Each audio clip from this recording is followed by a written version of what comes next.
খাবার খাওয়া ছাড়া আর কোনো কাজ করতে পারেনি। আমরা বেশি দিন আর এইটুকু খাবার নিয়ে চলতে পারবো না। তাই 10 নম্বর দিনে আমি একটা টুইস্ট দেব ভাবলাম। এটা 10 নম্বর দিন, আর তোমরা যদি আমার একটা ভিডিও দেখে থাকো তাহলে জানো এরপরে কি হতে চলেছে। এটাকে আরো বেশি চ্যালেঞ্জিং করতে এই ভিডিওতে প্রতি 10 দিন অন্তর ছেলেরা এবং মেয়েরা একে অপরের মুখোমুখি হতে চলেছে। এবার কিছু একটা করতে আমরা মেয়েদের কাছে যাচ্ছি।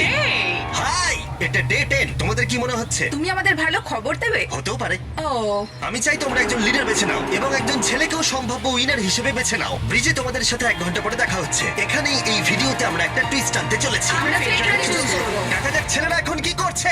মেন্স ক্যাম্পে তোমাদেরকে স্বাগত। তোমাদের তো বেশ অফিসিয়াল মনে হচ্ছে। আমি চাই তোমরা একজন লিডারকে বেছে নাও যে 1 ঘন্টা পরে আমার সাথে ব্রিজের উপরে মিট করবে। সেটা একমাত্র ওই পারবে। আমার নিজেকে খুব কনফিডেন্ট মনে হচ্ছে। আমার একটু একটু ভয় লাগছে। ভিতরে এসো। এদের হাঁটাগুলো কিন্তু বেশ ভালো। কনগ্রাচুলেশন 10টা দিন সার্ভাইভ করার জন্য। কি খবর? হ্যাঁ, আমি ভালোই আছি। এবং মনে রেখো, তারা জানেই না যে অপোজিট টিমে এখনো পর্যন্ত কতজন টিকে আছে।